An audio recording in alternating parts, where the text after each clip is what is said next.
నేను ఇవాళ మీకు గోంగూర పప్పు ఎలా చేస్తానో చూపిస్తాను. ఇది పప్పు వచ్చిన వాళ్ళ కోసం చెప్పట్లేదండి, రానోళ్ళ కోసం చెప్తున్నాను.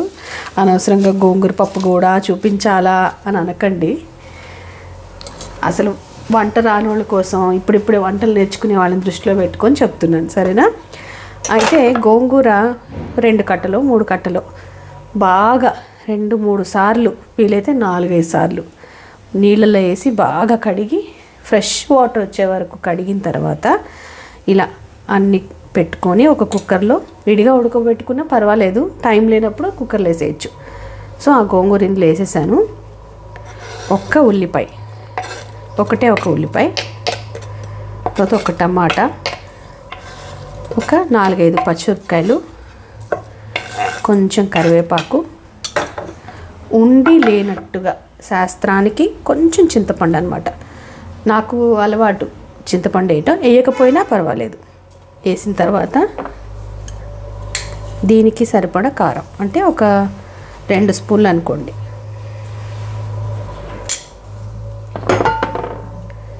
తర్వాత కొంచెం పసుపు,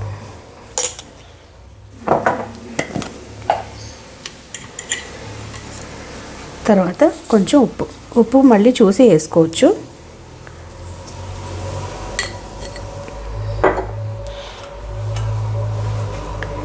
కొంచెం ఒక్క హాఫ్ గ్లాస్ నీళ్ళు పోద్దాం. జస్ట్ ఒక్క హాఫ్ గ్లాస్ నీళ్ళు పోస్తున్నాను. నీళ్ళు ఎందుకు పోస్తున్నాను అంటే, ఇప్పుడు ఉట్టిగా డైరెక్ట్గా మనం ఇలా పెట్టేసాం అనుకోండి, కింద వాటర్ కంటెంట్ ఏం లేదు కాబట్టి పప్పు మాడిపోతుంది, గోంగూర మాడిపోతుంది. అందుకోసమని కొంచెం వాటర్ పోసాను అనమాట. ఇప్పుడు మూత పెట్టేసి స్టవ్ మీద పెట్టి స్టవ్ ఆన్ చేసి ఒక 2 లేదంటే 3 విజిల్స్, హైలోనే, సిమ్లో పెట్టాల్సిన అవసరం లేదు, హైలోనే ఒక 2-3 విజిల్స్ వచ్చాక ఆపేయండి. తర్వాత ప్రాసెస్ చూపిస్తాం మీకు. మనం గోంగూర ఉడకబెట్టుకునే లోపల ఈ పప్పు ఉడకబెట్టాను. ఇది 1 గ్లాస్ పప్పు. సో దీన్ని కొంచెం లైట్గా మెదుపుకుందాం. గోంగూర పప్పుకి పప్పు మరిగి మెత్తగా ఉంటే బాగోదు, పేస్ట్ లాగా. సో అట్లా మెదిపితే చాలు. ఇప్పుడు గోంగూర మెదుపుకుందాం.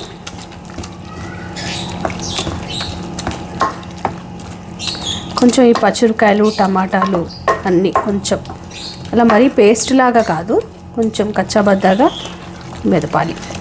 అంటే ఏం పప్పు అనేది తెలియాలి కదా.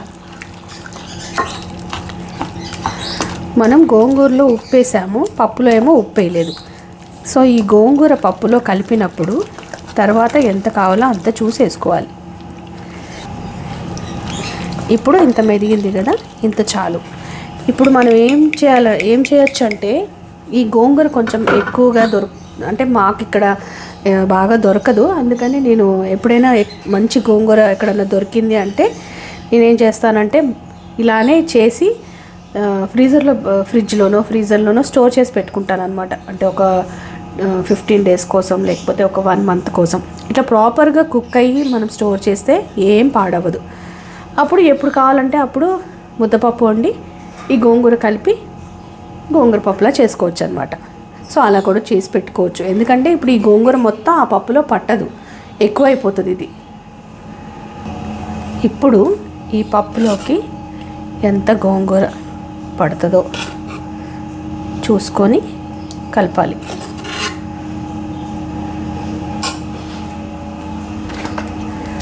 మళ్ళీ ఈ పప్పు గరిటె ఎత్తి ఆ గోంగూరలో పెట్టకండి, పప్పు ఉంటే పాడైపోతుంది అన్నమాట.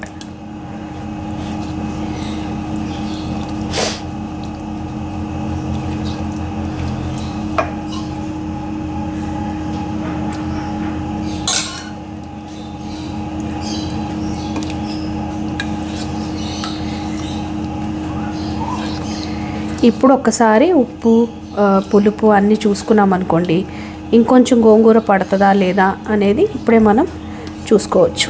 లేదు ఇప్పుడు మీకు చూస్తే తెలిసిపోతుంది కదా గోంగూర సరిపోయింది అని. ఒకవేళ కావాలి అనుకుంటే ఇంకొంచెం వేసుకోవచ్చు.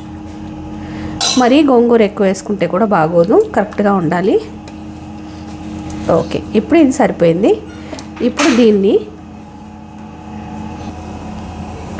ఇది పొయ్యి మీద పెట్టి, అంటే ఇప్పుడు మనం గోంగూర సపరేట్గా పప్పు సపరేట్గా వండుకున్నాం కాబట్టి ఇది ఒక్కసారి కలిపి ఒక 2-3 నిమిషాలు ఇలా కుక్ అవ్వనివ్వాలన్నమాట. మామూలుగానే పప్పులోనే గోంగూర వేసేయచ్చు కదా అని అనిపించే వాళ్ళకి గోంగూర వేసేసి పప్పు వండితే పప్పు ఉడకదన్నమాట. ఎందుకంటే గోంగూరలో పులుపు ఉంటుంది కాబట్టి పప్పు ఉడకదు. ఒకవేళ ఉడికినా అది బద్దలుగానే తెలుస్తుంది కానీ సాఫ్ట్గా మాత్రం ఉండదు నాకు తెలిసినంత వరకు. సో ఇప్పుడు నేనైతే ఇలాగే చేస్తాను. మీకు ఈ స్టైల్ మీరు కూడా ఇలాగే చేసుకుంటారంటే సరే, లేదు అంటే ఒకసారి ఇలా కూడా ట్రై చేయండి, బాగుంటుంది. ఇప్పుడు మనకి ఇంత చాలు అనుకుంటే ఓకే, ఇంకొంచెం పలుచగా ఉంటే బాగుండు అనిపిస్తే కొంచెం నీళ్ళు పోసుకోండి. కానీ అన్ని పప్పుల్లాగా గోంగూర పప్పు ఇలా పల్చగా అలా ఉంటే బాగోదు. ఈ మాత్రం థిక్నెస్ చాలు. ఇప్పుడు ఎట్లాగో ఒక 2 ఉడుకులు ఉడుకుతుంది కాబట్టి ఇంకొంచెం టైట్ అయిపోతుంది అనమాట. కాబట్టి కొంచెం వేడైన తర్వాత అప్పుడు ఉప్పు చూసి సరిపోకపోతే ఇంకొంచెం వేసుకోవచ్చు. నేను ఉప్పు చూశాను, సరిపోలేదు.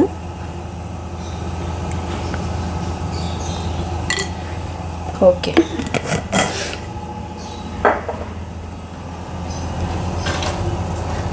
ఇప్పుడు కొంచెం బాగా దీన్ని ఉడకనిద్దాం, ఒక 3-4 నిమిషాలు.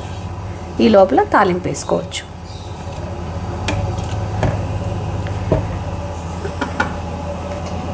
కొంచెం సిమ్లో పెట్టి మెల్లిగా ఉడకనిద్దాం. ఈ లోపల తాలింపు వేసుకుందాం. తాలింపులో నేను కొంచెం నూనె, నెయ్యి 2 వేస్తానన్నమాట. మీరు కావాలంటే ఉట్టి నేతిలో కూడా తాలింపు వేసుకోవచ్చు. ఇప్పుడు అది కొంచెం వేడెక్కనిద్దాం. ఇప్పుడు వెల్లుల్లిపాయలు వేసేద్దాం, ఒక 7-8 వెల్లుల్లిపాయలు. ఇవి తాలింపులో వేగాక చాలా బాగుంటాయి, సో వేసుకోండి కొంచెం. తర్వాత కొన్ని ఆవాలు, కొంచెం జీలకర్ర,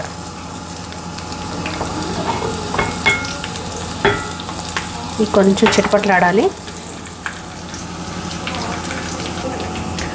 ఒక చిన్న ఇంగువ వేస్తున్నాను నేను, పౌడర్ కాదు ఇది, సాలిడ్ది. సో ఇది కరగడానికి కొంచెం టైం పడుతుంది, కానీ పప్పులోకి వెళ్ళాక కరిగిపోతుంది, బాగుంటుంది. పొడి కంటే కూడా ఇది బాగుంటుంది అన్నమాట. ఆవాలు వేగినాయి కదా, ఇప్పుడు కరివేపాకు వేసేద్దాం.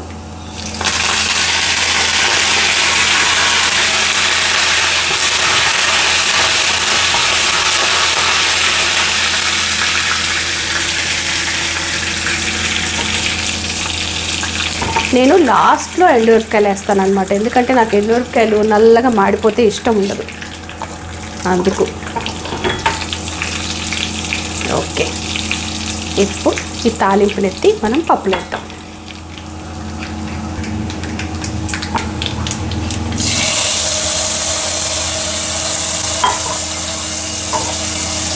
ఈ కుక్కర్ ఆపేసి